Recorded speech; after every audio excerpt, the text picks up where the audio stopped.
사회복지사의 역할에 관련된 부분을 보겠습니다. 사회복지사가 중요하다고 여기는 전문적인 기능과 관련하여 기대되는 어떤 행동들에 대한 부분으로 여러분들이 보시면 좋을 것 같고요. 그래서 기본적으로 그 사회복지사의 역할들을 좀 보시면 그 조력자, 그리고 중재자, 그리고 통합자와 뭐 조정자, 그리고 관리자, 그다음에 그 교육자, 그리고 분석가, 그리고 평가자, 중재자, 촉진자, 주창자, 협상가, 옹호자, 그에 관련된 역할들을 주로 많이 하고 있다고 볼 수가 있습니다. 이런 부분은 학자마다 조금씩 차이가 있는데 그래도 기본적으로 알아두실 필요성은 좀 있습니다. 그래서 조력자 같은 경우는 이혼이나 실직과 같은 어떤 위기 상황에서 부적절한 주거나 타가와 같은 어떤 지역사회 문제에 일으키는 다양한 스트레스에 대처하도록 돕는 역할을 합니다. 조력자의 역할에 필요한 기술은 희망을 전달하고 저항이나 감정을 줄여주며 감정을 인식하고 관리하며 개인의 강점이나 사회적 자원을 발굴하고 지지해 주는 것과 문제를 다르게 용이하도록 분류하고 그리고 목적을 강조하고 이를 성취하기 위한 어떤 방법들을 인식하는 것이라고 볼 수가 있습니다. 중재자는 미시, 중범 및 거시체계 사이의 논쟁이나 갈등을 해결하는 역할을 좀 수행합니다. 그래서 거시체계 수준에서는 중재자는 지역사회 내에서 또는 지역사회와 다른 체계 사이의 다양한 분류들, 즉 하위 체계들 간의 사이에 해결해 나가도록 돕습니다. 또나 미시나 중범의 체계에서 있어서는 이혼이라든가 양육권의 문제를 둘러싸고 있는 어떤 중재 역할에 더욱 중요성에 대한 것들을 좀 가지고 있죠. 견해가 다른 개인이나 집단 사이의 의사소통을 향상하도록 그리고 타협하도록 돕는 중재자는 중립을 유지하며 논쟁에서 어느 한쪽에 편을 들지 않고 양측의 서로의 입장을 이해하고 확인하는 것에 대한 부분을 상당히 중요하다고 볼 수가 있습니다. 자, 그리고 세 번째 통제적 조정, 통합자 또는 조정자에 관련된 부분 보겠습니다. 통합이란 다양한 부분들을 단일화하여 전체를 구성하여 합하는 과정입니다. 조정이라는 것은 또 각 부분의 특정한 구성 방식으로 모이는 것으로서 사회복지사는 통합자 또는 조정자로서 옹호나 조정 가능성을 파악하는 일부터 기술적으로 지원을 하거나 서비스를 연계하고 수행하기 위한 어떤 직접 개입하는 일까지 다양한 방법으로 가능하다고 볼 수가 있습니다. 그리고 관리자는 사회복지 실천에서 관리는 사회복지 기관이나 부서의 행정 책임과 관련이 있습니다. 그리고 조직의 목표를 세우고 서비스의 프로그램을 운영하고 기관의 효과성과 효율성을 높이고 재정 자원을 확보하며 지역사회에서 지지를 얻으며 기관의 어떤 실무자의 일을 조정하는 것으로서 볼 수가 있는데 이를 위한 관리 업무에 관련된 프로그램을 개발한다든가 자원의 어떤 모금과 배분, 조직 구성원과의 어떤 과정과 발전, 안전화에 관련된 부분들이 있다고 볼 수가 있습니다. 그다음에 다섯 번째는 교육자입니다. 교육자로의 역할은 사회복지사가 클라이언트와의 어떤 다른 체계의 정보를 제공하며 기술을 가르치는 일을 포함합니다. 효과적인 교육자가 되기 위해서는 사회복지사가 무엇보다도 많이 알아야 하고요. 그리고 정보를 명확하게 전달하고 이해시키기 위해서 의사소통에 관련된 것들이 상당히 필요합니다. 그리고 분석과 평가자에 관련된 부분을 좀 보시면 어떻게 다양한 체계들이 가능한가에 대한 폭넓은 이론적 기초를 가진 사회복지사는 프로그램과 체계가 제대로 가능한지를 분석하거나 평가할 수 있으며 자신이 어떤 기입한 것에 대한 효과성도 평가를 할 수가 있어야 합니다. 자, 그리고 중재자는 클라이언트와 지역사회 자원이나 서비스를 연결을 돕는 것이에요. 중재자는 클라이언트가 급하게 식량이나 어떤 주거, 법률적 도움이나 다른 필요한 자원을 얻을 수 있도록 도와주며 지역사회의 다양한 부분들의 상호 이익을 증진하기 위해 교류를 합니다.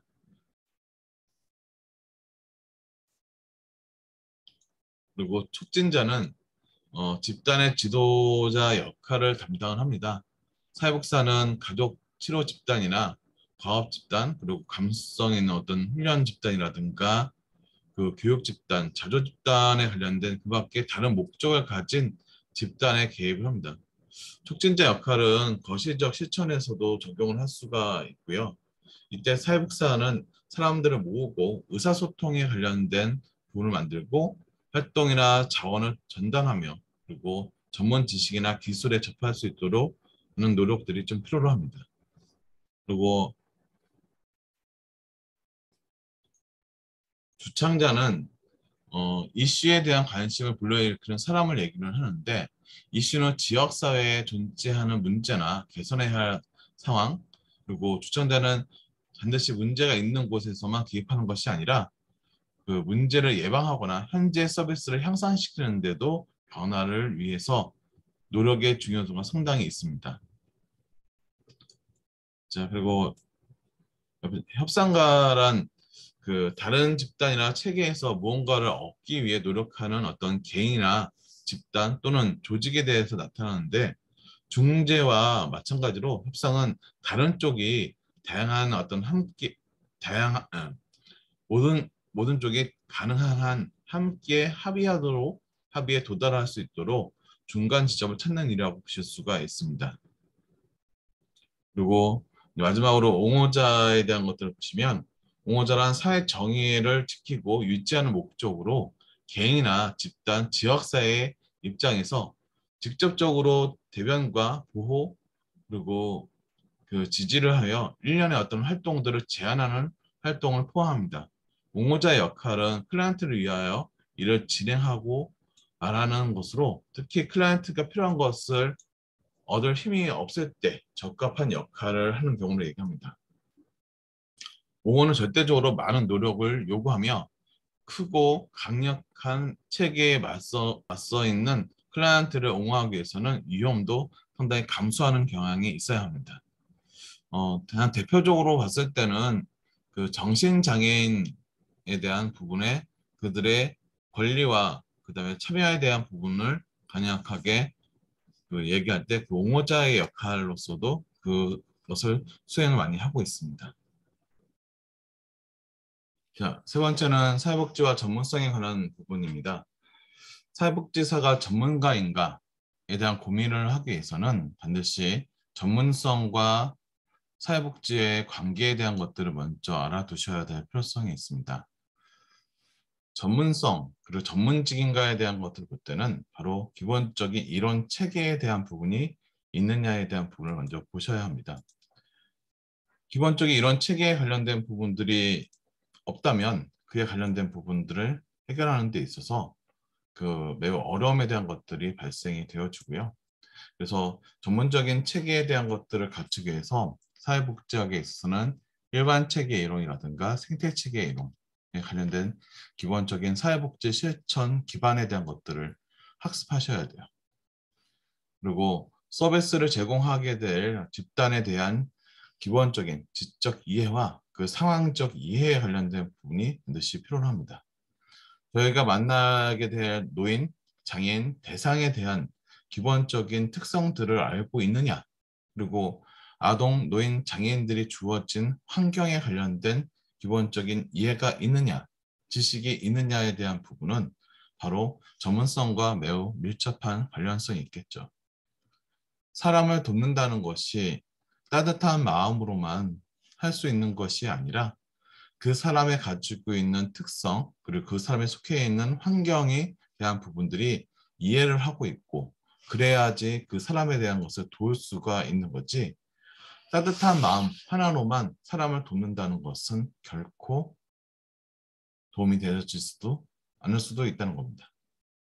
쉬운 예로 휠체어 장애인 같은 경우, 휠체어 장애인을 보면 반드시 뒤에서 밀어줘야 한다던가 그런 생각을 가지시면 안 돼요. 왜냐면 본인이 할 수 있는 상황이고 본인이 할 수 있는 능력이 있다면 본인 스스로가 그에 관련된 활동을 할 수 있도록 해주는 것이 무엇보다도 중요하다고 저는 생각해요. 그 이유는 휠체어 장애인 같은 경우 본인 스스로의 몸을 이동을 할 수가 있다고 한다면 그 일을 해야 되고 그것을 못할 수밖에 없다면 주변의 도움에 대한 것들을 받고 주변에 대한 도움을 요청을 해야겠죠. 왜 그러냐면 본인이 할 수 있는데도 안 하게 되면 본인이 가지고 있었던 잔존 능력, 자신이 할 수 있는 능력이 점점 감소되어지고 퇴화되어져서 끝내는 더 이상 할 수 없게 되어지는 거예요. 즉, 자원봉사자가 휠체어 장애인을 도와주는 것이 아니라 오히려 그 휠체어 장애인이 할 수 있는 것을 못하게 막는 상황이 벌어지게 된다는 거죠. 대상자에 대한 이해, 그리고 대상자에 속해 있는 환경에 대한 이해가 반드시 있어야 되고요. 그런 이해를 바탕으로 휴먼 서비스에 대한 제공이 이루어질 수 있도록 하는 것이 가장 중요하다고 볼 수가 있습니다. 열심히 일을 하는 데 있어서 그 일이 상대방에게 도움이 되는 것이 아니라 피해를 줄 수 있다고 한다면 상당한 문제가 되겠죠. 자, 세 번째로는 적용하게 될 개입 접근에 관련된 부분입니다. 그러니까 기본적으로 접근에 대한 부분들을 어떻게 할 것이냐, 그리고 그에 관련된 이론적 근거에 관련된 부분들이 어떤 것이 있는지에 대한 것도 다시 학습을 하셔야겠죠. 나중에 여러분들이 좀 더 공부를 하시게 될 때 보면 이제 환경 속의 인간이라는 관점에 대한 부분도 같이 학습하시게 될 거예요. 환경 속의 인간이라는 관점에 대한 것을 바탕으로 여러분들이 좀 이해를 하시게 될 텐데 기본적으로 좀 보시면 자 앞에 화면에서 보시면 이게 환경 속의 인간이라는 관점을 대변할 수 있는 하나의 그 형식이라고 볼 수가 있어요. 그러니까 개인에 대한 부분, 개인이 가지고 있는 욕구에 관련된 부분이 어떤 것이 있는지를 파악을 하고요. 그리고 그 개인을 둘러싸고 있는 환경에 관련된 부분에 있어서 어떠한 문제가 있는지에 대한 것들을 확인을 하고 이런 욕구와 문제를 해소시키기 위한 구체적인 활동들이 어떤 것이 있는지를 바라보는 것이 바로 사회복지의 기본적인 개입에 관련된 접근성이라고 볼 수가 있어요.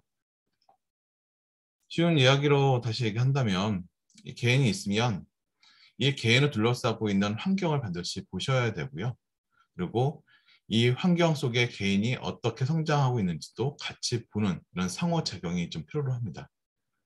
더 나아가서는 이 개인이 가지고 있는 욕구가 무엇인지 그리고 환경이 가지고 있는 문제가 무엇인지에 대한 것들을 알고 있어야지 이런 욕구와 문제를 해소시키면서 바로 클라이언트의 삶의 질을 향상시킬 수가 있는 겁니다.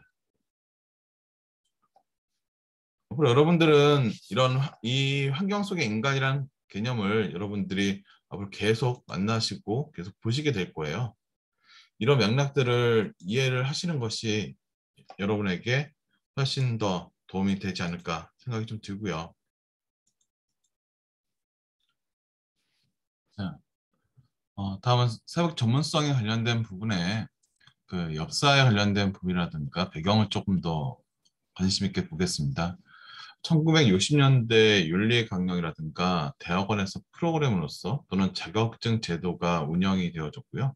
대중적으로 홍보가 좀 이루어졌습니다.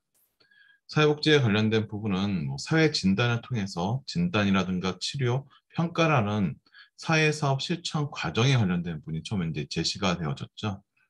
사회사업이라는 용어가 여러분 되게 낯설 수가 있는데 과거 사회복지과가 아니라 과거에는 사회사학과였어요. 그래서 사복과가 아니라 사사과라고 용어들을 좀 사용을 했었고요. 사회 진단이라는 것을 바탕으로 진단, 치료, 평가에 대한 어떤 기본적인 체계가 좀 형성이 되었고, 그리고 개인에 관련된 부분, 지금 사람에 관련된 부분을 이해하기 위해서 프로이드 이론에 대한 것을 도입하면서 사회사업에 대한 이론적 형태의 가장 기본적인 구축을 좀 갖게 되었어요. 여러분들이 인간행동과 사회환경이라는 교과목에서 배우시면 여러 학자들을 배우시게 되는데 제일 먼저 배우시게 되는 학자가 바로 프로이트예요. 프로이드에 가지고 있는 무의식에 관련된 부분, 여러 가지 이제 용이라든가 관련된 부분들을 학습하면서 더 많은 이제 인간에 관련된 것을 이해하고 인간의 성격에 관련된 부분들을 이해하는데 기본적인 이론적 형태들이 구축이 되어진 거죠.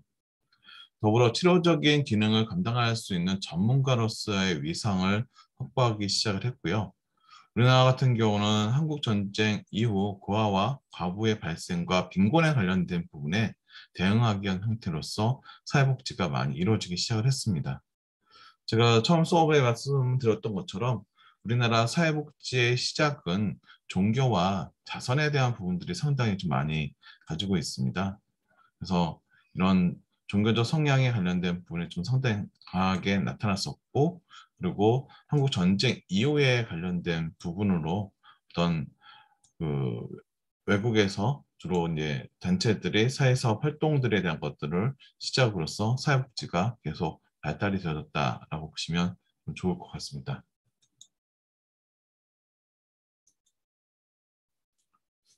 그리고 사회복지는 학문적인 성격과 실천적 성격에 관련된 부분을 모두 포함하고 있습니다. 그러니까 사회복지가 하나의 학문으로서에 대한 성격으로서 공부도 반드시 해야 합니다. 하지만 사회복지 학문이란 것이 단순하게 배움으로서 끝나는 것이 아니라 그것을 실천하기 위한 형태의 성격이 상당히 강하죠. 그래서 사회복지관 그리고 노인복지관 그런 곳에서 여러분들이 뭘 하시냐? 사회복지 실습이라는 과목을 이수를 하게 되어질 겁니다. 이 실습에 대한 부분을 이수를 하셔야지만 자격증에 대한 부분이 나오죠. 이런 자격증에 관련된 부분이 나올 때 실습을 강조하는 것은 단순하게 선언적 형태가 아니라 사람을 돕는 거에 있어서 실천적 형태에 대한 것들을 상당히 강조한다라고 보실 수가 있어요. 그리고 인간과 환경 사이에 발생하는 다양한 영역들에 대해서 개입을 합니다. 아까 잠깐 말씀드렸지만 사회복지사의 기본적인 관점은 환경 속의 인간이라는 관점으로 보실 수가 있고요. 바로 이제 개인이 가지고 있는 부분, 그러면 이 둘러싸고 있는 환경에 관련된 부분에 어떻게 상호작용을 하고 있는지에 대해서 사회복지는 상당히 많은 관심을 가지고 있어요. 사람은 환경을 변화시킬 수 있을까요? 맞아요. 사람은 환경을 변화시킬 수 있고 또 하나, 환경은 사람을 변화시킬 수 있을까요? 주어진 환경이 달라지면 사람 또한 다르게 행동들이 이루어지겠죠. 이처럼 사람은 환경을 변화시킬 수 있고 또 하나 환경 또한 사람을 변화시킬 수 있는 그런 관계들에 대한 것들을 하고 있기 때문에 이 사람과 환경이 어떻게 상호작용을 하고 있는지에 대해서 여러분들은 끊임없이 관심을 가져야 되고 이 개인이 가지고 있는 욕구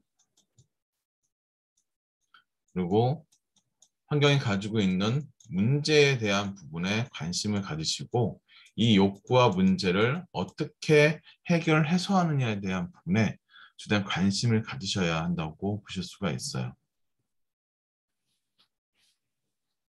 변호사라든가 의사라든가 다른 전문 직종들이 사회복지사들에게 보면 못하는 부분, 그러니까 즉 자신이 못하는 부분들을 하고 있는 것을 볼 때, 아, 저 사람은 전문성이 있다라는 얘기를 좀 많이 하겠죠. 또 전문성에 관련된 부분을 좀 물어봤어요. 즉, 너네들은 사회복지사를 보면서 어떨 때 전문성이 가지고 있는 것처럼 보이냐, 어떤 것을 느끼냐라고 얘기했을 때, 첫 번째가 자산조사였어요. 사회복지직 공무원들이 얘기해서 개인에 관련된 수익과 자산이라든가 바탕으로 소득 분야에 대한 것들을 결정하는 자산조사에 관련된 부분은 자기들이 할 수가 없다. 두 번째, 지역사회에 관련된 부분이었죠. 예. 이 지역사회에 대한 자원이라든가 지역사회에 대한 부분들을 바탕으로 사업들을 진행하는 것에 있어서 상당한 큰 전문성을 가지고 있다. 즉 개인에 대한 부분과 바로 환경에 관련된 부분, 이 지역사회에 관련된 부분과 계속 연결이 되어질 겁니다. 또 한 가지는 바로 강점을 본다는 거였어요. 그러니까 여러분 곰곰이 생각해 보세요. 단순하게 누군가에게 비난과 너 왜 이런 거 못했어? 이런 이야기만 들었던 사람들이 너 참 이런 거 좀 잘하더라. 너 이런 것은 참 다른 사람보다 좀 탁월한 것 같아. 라고 얘기를 해보는 사람들 과연 몇 명이 있을까요? 사회복지사들은 앞으로 만날 사회복지사들이 만날 대상자들은 주변에서 수많은 이야기를 들었을 거예요. 왜 넌 이런 것도 못해? 이렇게 했으면 됐잖아. 그런 이야기를 하는 사람이 아니라 그 클라이언트에 가질 수 있고 많이 부족하지만 그 사람이 가지고 있는 강점을 찾고 너 이런 거 잘하니까 이런 것들을 더 열심히 해보는 사람이 됐으면 좋겠어 라는 형태로서 그 사람이 가지고 있는 강점에 대한 것들을 찾는 연습을 많이 했으면 좋겠어요. 물론 사회복지사로서 다양한 것들을 해보는 것도 필요하지만 그 사람의 강점을 찾고 그 강점을 극대화시켜서 부족한 부분에 대해 부분을 희석시킬 수 있도록 해주는 것이 저는 사회복지사가 다른 전문 직종과 다르게 가장 잘할 수 있는 부분이고 그리고 꼭 필요한 부분이라고 저는 생각을 합니다. 무언가에 대한 비판은 수많은 사람들이 해줬을 거라 생각이 좀 들어요. 하지만 우리 사회복지사들은 수많은 비판 속에서도 그 사람이 잘할 수 있는 것을 찾고 그 잘하는 부분들을 더 부각시켜 줄 수 있도록 더 많은 노력을 해야 한다고 생각을 합니다. 자, 그리고 다시 사회복지 전문성과 같이 연결해서 보면 다차원적인 영역에서 활동에 대한 것들을 수행한다. 단순하게 개인에 관련된 심리 정서적인 측면 또는 주변 환경에 관련된 환경적인 사회학적 접근에 대해서 하는 것이 아니라 개인과 환경에 관련된 부분들이 어떻게 조화가 일어나고 있고 실질적으로 이 환경이 개인에게 어떤 영향을 미치고 있는지 그리고 사람이 환경을 또 어떻게 변화시키고 있는지에 관심도 가져주고요. 그리고 아동, 노인, 청소년, 장애인, 여성, 다문화까지 이 대상에 관련된 범위가 상당히 넓다는 거죠. 그래서 이와 관련된 부분에 관련성이 있는 사람들이 수많은 사람들을 만나게 되어집니다. 특히 아동 청소년 시기에 있어서는 선생님이라든가 그다음에 그 청소년 시기에서 경찰, 법원 그런 부분과 또 만날 수도 있는 거고요. 노인 관련된 부분과 장애인 쪽에 있어서는 의료 쪽 형태에 관련된 부분, 그다음에 물리치료사라든가 다른 재활적 형태에 관련된 사람들과도 다양한 영역에서 같이 활동에 대한 것들을 이루어지기도 합니다. 또한 요양보호사분들과 같이 근무하기도 할 수도 있죠. 이처럼 다차원적인 영역에서 활동들에 대한 것들이 같이 이루어진다는 부분도 같이 주목했으면 좋겠다 말씀 좀 드리고요. 단일 전문직으로만 기획하기 어려워서 팀 접근이 요구하기도 합니다. 제가 초기 말씀드렸듯이 사회복지 실천 영역에 있어서 실천 장소는 의료사회복지, 정신건강, 교정, 국가, 군대, 그다음에 학교사회복지 같은 다양한 전문 직종들이 있는 곳에서 사회복지사가 근무를 하는 경우도 있습니다. 그렇기 때문에 단일 전문적으로만 개입하는 것도 있지만 그래도 다른 타 전문가들과 함께 팀이 되어서 이루어지는 경우도 있습니다. 특히 여러분들은 앞으로 사례 관리라는 것들을 좀 접하시게 될 텐데 단순하게 사례 관리는 사회복지사 혼자 하는 것이 아니라 지역사회라든가 다양한 인력들과 같이 하는 경우들이 많이 있어요. 특히 간호사라든가 의사라든가 그런 사람들과 같이 하는 경우도 많이 있기 때문에 그런 팀 접근에 관련된 것들을 여러분 같이 이해를 주시면 좋으실 것 같고요. 그리고 클라이언트의 비밀 보장 면에서 윤리적인 갈등을 경험할 수밖에 없습니다. 윤리적인 부분들에 대한 경험은 상당히 고민이 많이 되어지고 그리고 그에 관련된 갈등들도 많이 일어날 수가 있을 겁니다. 하여튼 지금 사회복지과 1학년 학생으로서 그에 관련된 부분은 조금 덜 하시겠지만 앞으로의 현장에 나가서는 이런 부분의 갈등에 대한 부분들이 충분히 생겨날 수 있고 이런 부분은 사회복지사뿐만 아니라 다른 전문 직종에서도 반드시 발생이 되어집니다. 근데 여기서 주목해 볼 만한 것은 바로 클라이언트의 비밀 보장에 관련된 부분이에요. 클라이언트의 비밀 보장은 반드시 지켜줘야 할 부분이죠. 내가 사회복지사한테 얘기를 했는데 알고 봤더니 그 다음날 갔더니 우리 반 학생들이 모두 다 나에 관련된 이야기를 알고 있어. 그렇다면 더 이상 사회복지사에게 자신의 이야기를 할까요? 아니죠. 저런 클라이언트에 관련된 내용들과 관련해서는 반드시 비밀을 보장을 해주셔야 합니다.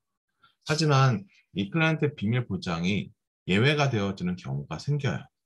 그때 언제냐면 클라이언트의 생명과 직관적으로 연결될 때, 그래서 무슨 극단적 선택이라든가 그런 부분들을 하려고 하는 시도에 있어서는 되게 클라이언트 보장에, 비밀 보장에 대한 원칙이 깨질 수도 있겠죠. 이처럼 아주 극단적인 형태들을 제외하고는 바로 클라이언트의 비밀에 대해서 보장하고, 그리고 그런 윤리적인 부분에 있어서도 상당히 많은 고민에 대한 것들을 경험하실 수가 있을 겁니다.